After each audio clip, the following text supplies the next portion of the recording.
इंद्रधनुष्य इंद्रधनुष्य इंद्रधनुष्य. नमस्कार श्रोते हो. इंद्रधनुष्य या कार्यक्रमात मी पल्लवी तुमचं मनापासून स्वागत करते. श्रोते हो, कोणताही व्यवसाय असो त्याची सुरुवात अगदी छोट्यापासून होते आणि मग त्यात वाढ करणं हे मात्र आपलं कौशल्य असतं. खरं ना? तर श्रोते हो, अशाच एका उद्योगाची यशोगाथा आज आपण जाणून घेणार आहोत आणि त्यासाठी आम्ही आमच्या स्टुडिओमध्ये बोलावलंय सौरभ देवळे यांना. चला त्यांच्याशीच गप्पा मारूया आणि जाणून घेऊया त्यांच्या व्यवसायाविषयी. नमस्कार सौरभ सर. नमस्कार. आकाशवाणीच्या स्टुडिओमध्ये तुमचं मनापासून स्वागत. धन्यवाद. आत्ताच मी म्हटलं की कोणताही व्यवसाय असो त्याची सुरुवात छोट्यापासून होते आणि मग त्याची वाढ होते, पण ती वाढ करण्याचं काम आपलंच असतं. तर तुमचा हा जो व्यवसाय काय आहे ते सांगा आणि त्याची सुरुवात कधी झाली ते सांगा. आमचा हा जो व्यवसाय आहे डिलाईट इंडस्ट्रीज प्रायव्हेट लिमिटेड नावाने आमची कंपनी आहे. आमचं 1983 साली माझ्या वडिलांनी ही कंपनी सुरू केली. त्यावेळेला रत्नागिरीसारख्या ठिकाणी ही कंपनी सुरू करणं हे अतिशय कठीण काम होतं, पण त्यांना रत्नागिरी हे शहर आवडलं आणि त्यावेळेला त्यांनी ते या शहराच्या प्रेमात पडले. त्यामुळे ही फॅक्टरी इथे आम्ही सुरू केली 1983 साली. पहिल्यांदा जो प्लांट होता तो कलकत्त्यावरून आणला आणि त्याच्यानंतर इथे पूर्ण टेक्नॉलॉजी त्यांनी स्वतः शिकून घेतली आणि मग आम्ही हे प्रोडक्ट बनवायला सुरुवात केली. वा, नेमकी काय प्रोडक्ट्स आहेत तुमच्या या व्यवसायामध्ये? आमचे एकूण प्रोडक्ट, मेन प्रोडक्ट आमचे ऑटो बल्ब्स आहेत. गाड्यांना लागणारे जे बल्ब आहेत ते आम्ही मॅन्युफॅक्चर करतो. म्हणजे याची संकल्पना अशी आली की जेव्हा असा आम्हाला एक प्रोडक्ट हवा होता की ज्याच्यामध्ये जो प्रोडक्ट किती मार्केट अप असेल, डाऊन असेल किंवा कुठे समजा दुष्काळ असेल, कुठल्याही भागामध्ये असेल तरी ह्या प्रोडक्टची डिमांड कायम राहणार.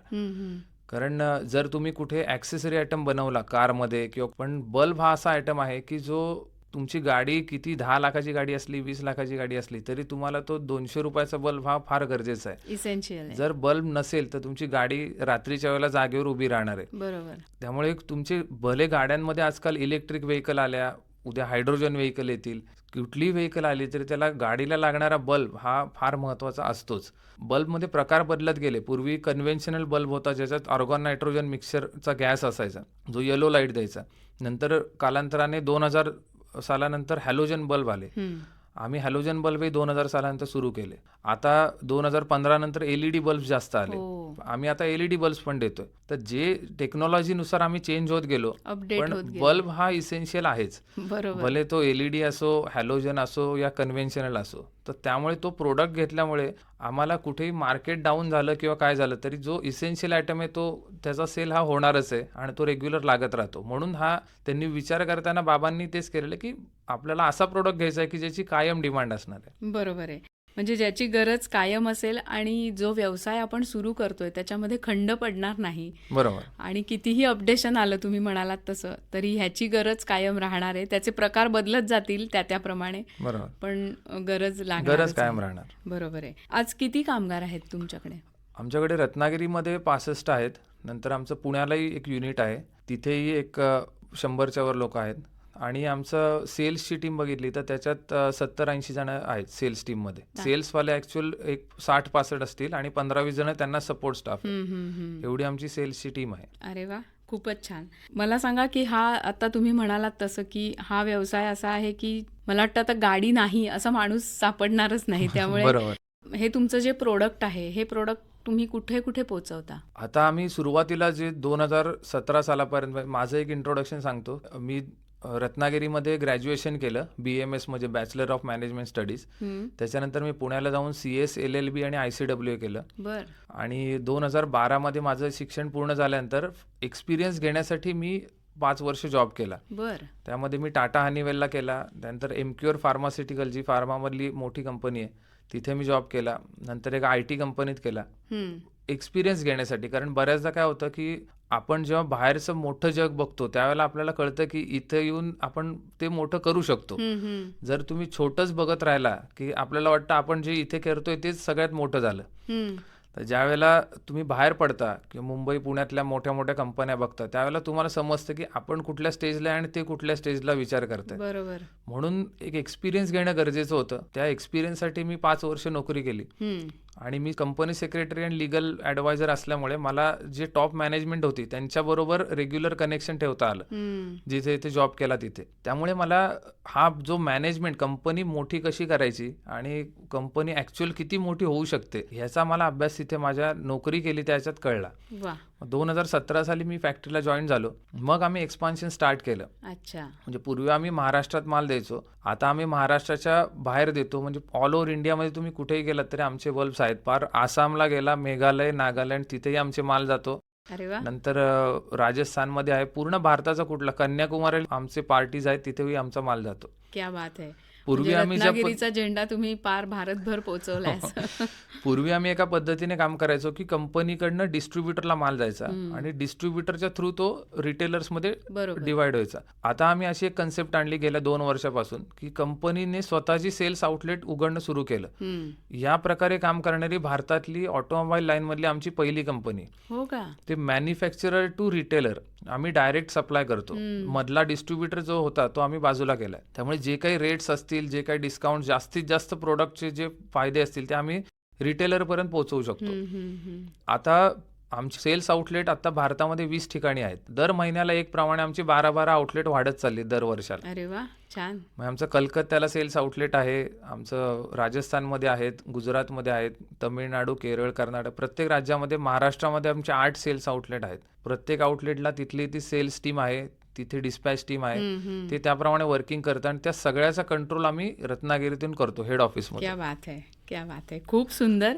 म्हणजे एक काय म्हणायचं कोकणातला माणूस आज भारतभर पोचला या सगळ्या व्यवसायामुळे. खूप छान, ऐकून छान वाटतंय मला नक्कीच. आता आणि सुरुवातीला जसं मी म्हटलं की सुरुवात छोट्यापासून होते पण वाढवण्याचं कौशल्य यायला लागतं. तर ते तुम्ही तुमच्या अनुभवाने, तुमच्या शिक्षणाने आणि तुमच्या वडिलांच्या अनुभवाने असं सगळं मिळून तुमचा हा व्यवसाय चांगल्या पद्धतीने ग्रो होतोय. मला सांगा, व्यवसायाची प्रगती होण्यासाठी तुम्हाला शासनाच्या योजनेचा काही उपयोग झाला? शासनाने सुरुवातीला जेव्हा 83 साली फॅक्टरी सुरू झाली त्यावेळेला त्यांचा 100% लोन स्कीम होती. 75% बँक द्यायची आणि बाकीच्या जे 25% आहेत त्या डेव्हलपमेंट कोकण कॉर्पोरेशन आणि अजून एक संस्था होती तर त्यांच्या थ्रू ते 25% द्यायचे. अशी 100% लोन देऊन ते सुरू करायची एक प्रोसिजर होती. तो सपोर्ट शासनाकडनं सुरुवातीला नक्की मिळाला. आणि आताही DIC कडून ज्या स्कीम्स येतात त्याही कोकणवासियांसाठी खूप चांगल्या आहेत, कारण आपलं D+ झोनमध्ये येतं. तर तुम्ही 100 कोटी समजा इन्व्हेस्टमेंट केली तर तुम्हाला सबसिडी ही 100 कोटीची मिळते. मॅन्युफॅक्चरिंग जर तुम्ही करत असाल तर 100%ला 100% सबसिडी मिळते. इलेक्ट्रॉनिक असेल तर, नाहीतर तुम्हाला 80% मिळते. पण 80% कमी नाही. तुम्ही 100 कोटी इन्व्हेस्टमेंट केली तर 80 कोटी तुम्हाला गव्हर्नमेंट देतं. असे 1 स्ट्रोक 80 कोटी देत नाहीत, ते पार्टमध्ये देतात. त्यांचं म्हणणं एकच आहे मोदी गव्हर्नमेंटचं आत्ताच्या काळात की तुम्ही उद्योग चालू ठेवा.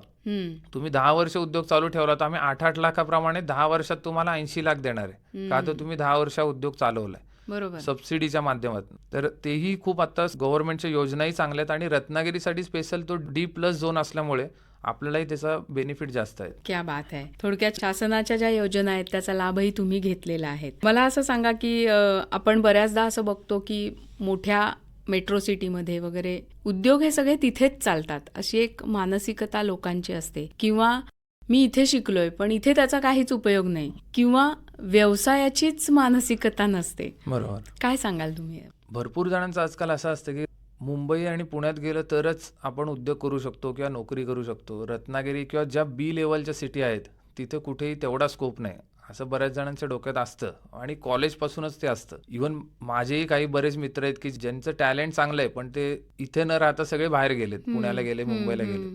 पण एक असं आहे की जर तुम्ही म्हणजे कष्टाने काम करत असाल आणि तुम्ही जर का ठरवलं की मला ही गोष्ट करायची आहे, तुमचं एक प्रॉपर फोकस असेल तर तुम्ही कुठलाही बिझनेस रत्नागिरीतही करू शकता. आज जसा आमचा बिझनेस आहे की आम्ही रत्नागिरीत बसून पूर्ण इंडियाचं जे काही सेल्स मार्केट आहे, आता आज आमच्या इथून मुंबईत काम करणारे लोक आमच्या कंपनीच्या पेरोलवर आहेत जी मुंबईत काम करतायत, किंवा पुण्यात आमची जी सेल्स टीम आहे ती त्यांचा पगार रत्नागिरीतून होतो, माणसं पुण्यात आहेत ती. हम्म. तर आम्ही उलटं करतो की पुण्यात राहून जॉब करण्यापेक्षा आम्ही रत्नागिरीत राहून पुण्यातल्या लोकांना जॉब देतोय. क्या बात आहे. असंही तुम्ही करू शकता, फक्त तुमची तशी तुमच्या डोक्यात आयडिया पाहिजेत किंवा तुम्ही बिझनेस हा खूप म्हणजे इतकी सोपी गोष्ट नाहीये. नक्कीच. त्याच्यासाठी नोकरी कसं होतं, तुम्ही 9 ते 5:30 6 पर्यंत गेला, 6 नंतर तुम्हाला नोकरीचं काही डोक्यात नसतं. पण बिझनेस हा अशी गोष्ट आहे की जे तुम्हाला 24/7 दिवस रात्र तुमच्या डोक्यात ते विषय असतात, तेव्हाच तुम्ही त्याला ग्रो करू शकता. कारण प्रत्येक गोष्ट जेव्हा तुम्ही एक गोष्टीचा विचार करता बनवायची, तुमच्या आधी 25 जणांनी त्याचा विचार केलेला असतो. बरोबर. मग तुम्ही मार्केटला गेल्यावर तुम्हाला कळतं की आपल्याला वाटतं की हा आपण काहीतरी युनिक करतोय, पण ते करून बसलेले ऑलरेडी भरपूर जण आहेत. कारण इंडियात इतकी लोकसंख्या आणि टॅलेंटेड लोकांची काही कमी नाही. खरंय. तुम्ही एक गोष्टीचा विचार करायपर्यंत 50 जणांनी त्याचा विचार करून ठेवलेला असतो आणि तिथे तुम्हाला कॉम्पिटिशन खूप फेस करायला लागते. कुठली गोष्ट बनवणं, ती तुमचा ब्रँड नेम एस्टॅब्लिश करणं आणि त्या ब्रँड नेमने विकणं ही सगळ्यात अवघड गोष्ट आहे. खरंय. पण ज्याला ती जमली तो सक्सेसफुल होतो. बरोबर. पण प्रत्येकाला पण ती जमू शकते, फक्त त्याने एक त्यांचे प्रोडक्ट किंवा त्याची काहीतरी आयडिया पाहिजे हम्म. आणि त्याने त्याच्यासाठी झोकून दिलं पाहिजे. जसं आता आमच्या बिझनेसमध्ये पण वडिलांनी सुरू केला आणि आईने त्याला पूर्ण सपोर्ट केला. म्हणजे जेव्हा 1991 साली आई आमची बिझनेसला जॉईन झाली, मग तिला तर बिझनेसमधलं काहीच माहित नव्हतं. हम्म. पण एकच होतं, ह्यांनी सुरू केलाय बाबांनी, त्याला सपोर्ट करणे. बरोबर. ती स्वतःही तिथे मशिनरी प्रोडक्शन, आज तिलाही अख्खी सगळी फॅक्टरीतली मशीनं कशी चालतात ही तिला सगळं माहिती आहे. क्या बात आहे. आजकाल कुठलीही बाई जनरली सगळे घरात असतात, पण आईला हे सगळं माहिती आहे, ती अख्खी प्रोडक्शन करते. किंवा माझा भाऊ जो आहे त्याने BSc इथं केलं आणि MBA केलं पुण्यामधून, त्यालाही बिझनेसमधला खडानखडा माहिती आहे. त्याने जेव्हा प्रोडक्ट, तो गाडी समोरनं येताना सांगतो ह्याच्या आतमध्ये कुठला बल्ब आहे, जे आम्हालाही वाकून बघायला लागतं खरोखर कुठला बल्ब आहे, तर तो गाडीची हेडलाईट असेंब्ली बघून सांगतो की ह्यात काय आहे. हम्म. किंवा टेक्निकली, जे आता आमचं टेक्निकल डायरेक्टर म्हणून तो काम करतो आमच्या फॅक्टरीमध्येच, सगळ्या टेक्निकल गोष्टी तो मेन बघत असतो. आता त्याने समजा विचार केला असता की मी BSc केलंय, मी MBA केलं, मी पुण्यात जाऊन नोकरी करतो, तर परत शेवटी तेच होणार की रत्नागिरीत जॉब नाही म्हणून लोक रडत बसतात. पण तुम्ही जर का एखादा बिझनेस बघितला, किंवा जे रत्नागिरीतले बिझनेस चालू आहेत, आम्हालाही आता जे काही मुलं लागतात, आम्ही गोगटे कॉलेज किंवा फिनोलेक्स इथूनच घेतो, जे काही आम्हाला मुलं लागतात कामासाठी. इथेही भरपूर स्कोप आहेत आणि रत्नागिरीत भरपूर अपॉर्च्युनिटीज आहेत. आता तुम्ही जर का स्टार्ट करायला गेलं तर गव्हर्नमेंट तुमच्या बाजूने उभी राहते. खरंय. गव्हर्नमेंटचंही म्हणणं आहे की तुम्हाला आम्ही 80% 100% सबसिडी देतो, पण बिझनेस रत्नागिरीत करा. हम्म. आणि आता जे मोदी गव्हर्नमेंटचं एकंदर थिंकिंग आहे की त्यांना B आणि C लेवलच्या सिटी डेव्हलप करायच्या आहेत. हम्म. कारण ज्या टॉप A लेवल सिटी आहेत, जसं मुंबई आणि पुणे, ते आता ओव्हर क्राऊडेड झालेले आहे. खरंय. त्यांना तिथे एक्सपान्शन केलं तर तिथे आता गर्दीच आहे गर्दी ती. इतकी झाली आहे की खूप त्रासलेत. त्यामुळे त्यांना जेव्हा मोठ्या कंपन्या B आणि C लेवलच्या सिटी देतील, तेव्हा इथल्या मुलांना बाहेर जायची गरजच पडणार नाही. हम्म. तेव्हा मोठे मोठे प्रकल्प येणं पण गरजेचं आहे. आणि ज्या वेळेला इथे जे स्मॉल स्केल एक मोठा प्रकल्प आला, तर त्याच्या बाजूने स्मॉल स्केल सगळे डेव्हलप होतात. बरोबर. जसं टाटाचं उदाहरण देतो. आज टाटाची आनंदमध्ये फॅक्टरी आहे. टाटा बरोबर जी हेडलाईट असेंब्ली बनवणारी लुमॅक्स आहे, लुमॅक्स तिथे आलं. लुमॅक्स बरोबर ती जी फायबर बनवणारी कंपनी आहे मिंडाने तिथं प्लांट सुरू केला. एका कंपनीमुळे MIDC उभी राहिली अख्खी, बरोबर. की जे टाटाला अँसिलरी प्रोडक्ट देताना करोडो रुपयाचे बिझनेस करतात. तो एरिया डेव्हलप हा 100% होणार आहे. एक कंपनी आली तर त्याच्या, आपण नुसते त्या कंपनीचा टर्नओव्हर किंवा कंपनीसाठी बघतो, पण त्या एका कंपनीमुळे एक अख्खी MIDC उभी राहते. ते खूप महत्वाचं आहे. खरंय. तसे मोठे प्रोजेक्ट आले ना, तर इथे म्हणजे खूप मोठ्या प्रमाणावर आपण जोरात पुढे जाऊ शकतो रत्नागिरीमध्ये. आणि आता मगाशी तुम्ही म्हणालात तसं की व्यवसाय करण्याची मानसिकता हवी, रिस्क घेण्याची तयारी हवी, बरोबर. आपल्याला सेफ झोनमध्ये काम करायची सवय असते, किंवा आपण बघितलेलं असतं ते की 9 ते 5 नोकरी करा आणि शांत बसा. तर काहीतरी करत राहा, उद्योजक व्हा, असंच या निमित्ताने मी सांगेन. आता आपण बोलतोच आहोत की रत्नागिरीसारख्या ठिकाणी व्यवसाय करून तुम्ही महाराष्ट्रभर त्याचं सेल्स आणि सगळ्या गोष्टी करताय, पोचवताय. तर रत्नागिरीमध्ये उद्योग वाढीसाठी नेमकं काय केलं पाहिजे, काय वाटतं तुम्हाला? एक गोष्ट म्हणजे इथे जे शैक्षणिक संस्था आहेत, जसं आता गोगटे कॉलेज आहे किंवा बाकी फिनोलेक्स कॉलेज असेल, आता जे आम्ही पुण्यात बघितलंय, मी रत्नागिरीत ग्रॅज्युएट झालो, पण इथे जे शिक्षण आमच्याकडे जे होतं, तर त्याच्यात मोस्टली पुस्तकातलं जास्त शिकवायचे.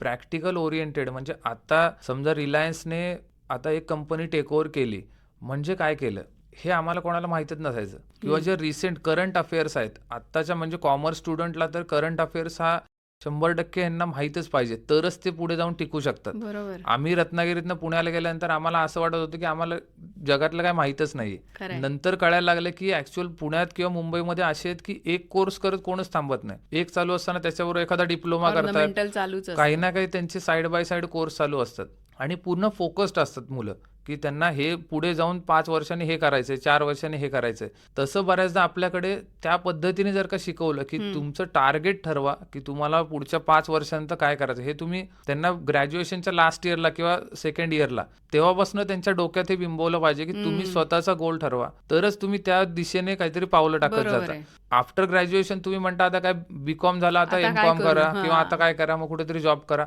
अशी टार्गेट ठेवण्यापेक्षा तुम्ही SY पासूनच त्यांना ह्याच्याप्रमाणे सांगत जा की तुम्ही काय करू शकता पुढे जाऊन. त्यांना एक 25 रस्ते Guidance दाखवा, केला त्यांना पाहिजे. गायडन्स प्रॉपर करा की तुम्हाला हे पुढे गेल्यावर हे केलं तर हे करून मोठी झालेली माणसं कोण आहेत किंवा तुम्ही काय करू शकता. किंवा करंट अफेअर्स हे जे आहे हे आता जे मोठी कॉलेजेस जसं आता IIM असेल, IIT असेल, हो. तिथे करंट अफेअर्सची सेपरेट लेक्चर्स असतात. बर. इवन सिम्बॉयसिसलाही मी गेलेलो तर तिथे करंट अफेअर्सवर प्रॉपर फोकस करतात की आता जे चाललंय मार्केटमध्ये, आता जे शेअर खाली आले म्हणजे नक्की काय झालं आणि आता शेअर परत वर चाललेत म्हणजे नक्की काय होतंय. आता कोणी आणि त्यातून कोणाला आपल्याला फायदा काय त्यातून आहे? आपल्याला फायदा काय किंवा काय नक्की काय चाललंय. आता रेपो रेट वाढला, कमी झाला, आता RBIने रेपो रेट वाढवला नाही म्हणजे काय झालं, इथल्यांना कोणाला माहीतच नसतं. मोस्ट ऑफ द म्हणजे हे सगळे कॉमर्स किंवा ओव्हरऑल इकॉनॉमिक्सचे अभ्यास करणारे ह्या सगळ्यांना ह्या 100% ह्या गोष्टी माहीत पाहिजे की पाहिजे. काय चाललंय आता मार्केटमध्ये आणि तेव्हा त्यांना पुढे जाऊन त्याच्यातलं काहीतरी सुचणार आहे. हम्म. जर तुम्ही नुसतं पुस्तकाचा अभ्यास केला आणि कुठेतरी पार्ट टाइम एखाद्या CA कडे जॉब केला, तो तुम्हाला GST रिटर्न फाईल करायला देतोय, बस. हे पण करा, पण तुम्हाला टोटल माहीत पाहिजे की आता जगात काय चाललंय. की तुम्ही अपडेट पाहिजेत. आता करंट अफेअर्स या विषयावर खरं शैक्षणिक संस्थांनी फोकस केला पाहिजे तर ते खूप चांगलं होईल. आणि उद्योगासाठी बघितलं तर आता MIDC मध्ये आम्ही बघितलं ना, तर एकच आम्हाला मेन प्रॉब्लेम आता की रत्नागिरी MIDC मध्ये जर तुम्ही आलात तर 80% उद्योग हे बंद आहेत, हम्म. 20% चालू आहेत. त्यामुळे नवीन उद्योजक कोण आला तर त्याला देण्यासाठी जागा नाही अशी परिस्थिती आहे. बरोबर. पण जे 80% उद्योग आहेत त्यातला जर त्यांनी BCC घेतलेलं आहे म्हणजे बिल्डिंग कम्प्लिशन सर्टिफिकेट घेतलेलं आहे आणि फॅक्टरी म्हणजे जसं खंडहर झाल्यासारख्या सगळ्या फॅक्टऱ्या बंद आहेत. तुम्ही MIDCत कधी फिरून बघा, भरपूरशा फॅक्टऱ्या बंद दिसतात. त्या बंद फॅक्टऱ्या ताब्यात घेण्यासाठी महाराष्ट्र शासनाकडे कुठला क्लॉजच नाहीये त्यांच्याकडे. जो MIDCचा कायदा आहे त्याच्यामध्ये एकदा बिल्डिंग कम्प्लिशन सर्टिफिकेट घेतलं तर आम्ही त्या ओनरला, त्यानं भले 25 वर्ष बंद ठेवू दे, आम्ही काहीच करू शकत नाही. हो.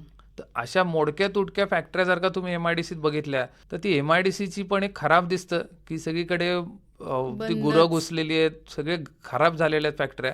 पण MIDCकडे तो कायदाच, नियमच नाहीये की बंद झालेल्या फॅक्टरी ते घेऊ शकतात. पण जर MIDC मधल्या 80% फॅक्टऱ्या ह्या जर का अशा खंडहर होऊन पडलेल्या आहेत किंवा ह्या बंद स्वरूपात पडलेल्या आहेत आणि तुमच्याकडे नियमच नाही त्या टेक ओव्हर करायचा, तर जे उद्योजक येत आहेत नवीन त्यांनी काय करायचं. हम्म. आपण जेव्हा म्हणतो आम्हाला मॅग्नेटिक महाराष्ट्र करायचं आहे, महाराष्ट्रात इन्व्हेस्टमेंट आणायची आहे, आम्हाला हे पुढे न्यायचंय, पण त्याच वेळेला तुम्ही ही साईड बघत नाहीये की तुम्ही मोठे उद्योग आणायच्या मागे लागताय. पण जे छोटे उद्योग ज्यांना आज असेही आमच्या ओळखीचे काही पुनरुज्जीवित उद्योजक आहेत, करणं. मग आम्हाला जर का जागा हवी आहे आणि जागा समोरच्या ज्या लाईन मधल्या ज्या फॅक्टरी आहेत त्या 25-25 वर्ष बंद आहेत. आता बाहेरच्या राज्यात बघितलं तर कर्नाटक असेल, गोवा असेल, जिथे 3 वर्ष जर तुमची कंपनी बंद असेल म्हणजे उत्पादनात नसेल तर तो प्लॉट ताब्यात घेऊन जो गरजू आहे त्याला ते अलॉट करतात. बर. पण आपल्या इथे महाराष्ट्रात अजून तो नियमच आलेला नाही. बरेच असे उद्योग आहेत की जिथे मोकळ्या फॅक्टऱ्या पडल्यात पण BCC घेतल्या आणि ओनर कुठे हेच कोणाला माहित नाही. बरोबर. अशा भरपूर फॅक्टरी आहेत. जर त्या MIDCने ताब्यात घेऊन गरजू लोकांना दिल्या तर इथे 100% उद्योगही वाढतील आणि इथे रोजगार निर्मिती खूप चांगली होऊ आणि शकते. MIDC पुन्हा जिवंत होईल. पुन्हा जीवन. खूप छान मुद्दा तुम्ही मांडलात की नवीन उद्योजकांना चान्स मिळावा यासाठी. मला असं सांगा की नवीन उद्योग ज्यांना करायचा आहे, आता तुम्ही म्हणालात तसं ही समस्या आहेच, पण तरी सुद्धा अजूनही स्वप्न बघतायत जे लोक की मला उद्योजक व्हायचंय, त्यांना तुम्ही काय सांगाल? नवीन उद्योग ज्यांना आता करायचे आहेत, आता स्कोप भरपूर आहे मार्केटमध्ये की नवीन नवीन संकल्पनांना वाव भरपूर आहे. जसं तुम्ही आता बघितलं तर जी साऊंड सिस्टीम मधली बोट म्हणून एक कंपनी आहे, मी ऐकलं असेल त्याच्याबद्दल. त्यांनी काय विचार केला की JBL म्हणून जी कंपनी साऊंड सिस्टीम मध्ये होती त्याचा जो इयरफोन येतो तो 1200 रुपयाला होता आणि चायनाचे याचे ते स्वस्तातले होते, ते 500 रुपयाला होते. इयरफोन भरपूर होते बोट यायच्या आधी, पण बोटने काय केलं की 500 आणि 1200 मधली गॅप शोधली आणि त्यांनी त्यांचा 700 750 ते 800 रुपयाला त्यांचा इयरफोन लॉन्च केला. आज त्या कंपनीचा 6000 कोटीचा टर्नओव्हर आहे. मग त्यांनी काय केलं तर मार्केटमधली गॅप शोधली की कुठे प्रॉब्लेम येतोय, त्या प्रॉब्लेमला सोल्युशन त्यांनी दिलं. बरोबर. जिथे तुम्ही प्रॉब्लेमला सोल्युशन देता तिथे तुम्ही 100% तुम्हाला सक्सेस नक्की आहे. क्या बात आहे. असं काय नाहीये की फक्त मोठ्या सिटीमधनंच. आज बरेचसे जे फाउंडर्स आहेत ते छोट्या छोट्या सिटीतनं आलेले आहेत. फक्त त्यांनी प्रॉब्लेम आयडेंटिफाय करून त्या प्रॉब्लेमला सोल्युशन्स दिले. असं तुम्ही जर सोल्युशन कुठल्या गोष्टीचं दिलं बरोबर. तर 100% तुम्हाला ह्याच्यात फायदा आहे. अजून एक आहे की रत्नागिरीमध्ये जे आंब्याचं प्रोडक्शन, आंबा आहे किंवा काजू आहे, कोकम आहे, हेही तुम्ही नुसती आपल्या इथल्या मेन काय होतं की पुणे बाजारपेठ आणि मुंबई बाजारपेठ एवढंच. ह्याच्यावरच जास्त फोकस राहतो. तर तुम्ही अख्ख्या भारतभरामध्ये हा प्रोडक्ट देऊ शकता. अजून कुठली बाजारपेठ बघितली तर जॉग्राफिकल इंडिकेशन नुसार आपल्याला GI मानांकन आहे, त्यामुळे हापूस आंबा रत्नागिरीतच होणार. बरोबर. तुम्हाला पूर्ण चान्स आहे. तुम्ही अख्ख्या भारतभर, म्हणजे जे एक्सपोर्टसाठी धावतात एक्सपोर्ट कराच, पण भारतीय बाजारपेठ इतकी प्रचंड मोठी आहे की अख्खा युरोप खंड आणि भारताचा देश बघितला तर भारताची लोकसंख्या जास्त आहे. खरंय. तर तुम्ही जर भारतावर जरी फोकस केलं तरी गरजच नाही तुम्हाला बाहेर जायची. त्यामुळे रत्नागिरीतल्यांना तो खूप जास्त स्कोप आहे की इथले प्रोडक्ट ते भारतभर जरी त्यांनी नीट सेल केले तरी करोडो त्याची उलाढाल होऊ शकते. आणि इथं टुरिझमसाठी पण खूप चांगला स्कोप आहे. म्हणजे तरुण मुलांनी जर ह्याच्याकडे लक्ष दिलं की आपण एक तर इलेक्ट्रॉनिक किंवा त्याच्यात काही करू शकतात, किंवा त्यांनी जर का हे आपले जे पारंपरिक प्रोडक्ट आहेत ह्याच्यातही जास्त विचार केला तरी भरपूर स्कोप आहे. म्हणजे करण्यासारखे गॅप आत्ता भरपूर आहेत. तुम्ही त्याच्यावर जर प्रॉपर विचार केला तर त्याच्यात नक्की भरपूर रस्ते निघतील. फक्त तुम्ही त्या लाईनने विचार केला पाहिजे की मला हा प्रोडक्ट आहे, मला हा बनवायचा आहे, किंवा मला इथल्या जो मँगो प्रोडक्शन आहे ते मला भारतभर पोहोचवायचं आहे. कुठेतरी तुम्ही त्या लाईनने विचार केला, 2 वर्ष 4 वर्ष विचार केल्यानंतर तुम्हाला ते सुचणार आहे. म्हणून मी म्हटलं जसं SY पासून तुम्ही त्या लाईनला कुठेतरी विचार केला पाहिजे की मी पुढे जाऊन काय करणार. तेव्हा त्याच्या 10 तास विचार केल्यावर कुठेतरी एखादा क्ल्यू मिळतो की आपण हे करू शकतो. म्हणून थोडक्यात तुम्ही संधी शोधा, एक चष्मा बनवा स्वतःचा की आपल्याला उद्योजक व्हायचंय, तर तुम्ही उद्योग नक्कीच करू शकता. सर, भविष्यात काय स्वप्न आहेत तुमची? आता आम्ही पूर्ण भारतभरामध्ये आमचे 20 फॅक्टरी आउटलेट्स आहेत आणि बाकी ठिकाणी आमचे डिस्ट्रीब्युटर्स आहेत. तर हे जे आउटलेटची संख्या 20 आहे ती आम्ही पुढच्या 4 ते 5 वर्षात आम्हाला ती 100 वर न्यायची आहे. आणि 100 आउटलेटमधून आम्ही पूर्ण भारत कव्हर करू. आणि प्रोडक्टही आम्ही वाढवत आहे. जसं आता LED मॅन्युफॅक्चरिंग तुम्हाला सांगितलं, तर आम्ही आता LED असेंब्लिंग करतो. तर LED मॅन्युफॅक्चरिंगमध्ये पण आम्ही स्टार्ट करणार आहे. पुढच्या 1-2 वर्षामध्ये तेही स्टार्ट करू. आणि गाड्यांना लागणारे जे प्रोडक्ट आहेत, जे आता बल्ब किंवा हे बाकी इलेक्ट्रिक प्रोडक्ट आम्ही बनवतो, त्यामध्येच आम्ही अजून रेंज वाढवणार आहे की जेणेकरून आमच्या फॅक्टरीकडून रत्नागिरीतले कमीत कमी 500 लोकांना ते रोजगार मिळाला पाहिजे. हे आमचं आता पुढच्या 3 ते 4 वर्षाचं प्लॅनिंग आहे. वा वा, खूप छान. आणि या सगळ्यासाठी तुम्हाला खूप शुभेच्छा. धन्यवाद सर. तुम्ही इथे आलात आणि तुमच्या या सगळ्या व्यवसायाविषयी खूप चांगलं मार्गदर्शन आमच्या श्रोत्यांना केलं, त्याबद्दल आकाशवाणी परिवारातर्फे मी आपले आभार मानते. धन्यवाद. धन्यवाद.